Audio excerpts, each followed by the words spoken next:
Hi friends, yesterday நம்ம எல்லாரும் பார்த்துருப்போம். நம்ம விஜய் சார், டிவிகே கட்சி தலைவரான நம்ம விஜய் சார் மதுரை ஏர்போர்ட்டில் வருவாருன்னு தெரிஞ்சதும் ஃபேன்ஸ் ஃபுல்லாக காலையில் 5 மணிலேருந்து வெயிட் பண்ணிகிட்டு இருந்திருக்காங்க.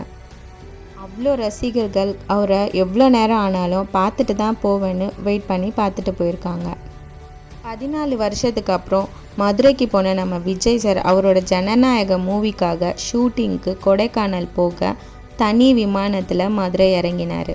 அப்போது அவர் சொன்ன விஷயங்கள் என்னென்னா, என்னோட வேனுக்கு பின்னாலேயோ காருக்கு பின்னாலேயோ யாரும் தொடர்ந்து வர வேண்டாம், வேகமாக பைக் மேலே நின்றுட்டு தலைக்கவசம் எதுவும் அணியாமல் என் காருக்கு பின்னால் நீங்கள் வர்றதை பார்க்கும்போது எனக்கு ரொம்பவே பதட்டமாக இருக்குது அப்படின்னு சொன்னார். அவரோட அட்வைஸை கேட்டு நடக்கிறது தான் அவரோட ஃபேன்ஸாக நம்ம அவருக்கு பண்ணுற நல்ல விஷயமா இருக்கும் ஃப்ரெண்ட்ஸ். ஓகே ஃப்ரெண்ட்ஸ், வேறு ஒரு இன்ஃபர்மேஷனோட வேறு ஒரு வீடியோவில் சந்திக்கிறேன். நான் உங்கள் புவி. தேங்க்யூ, பாய்.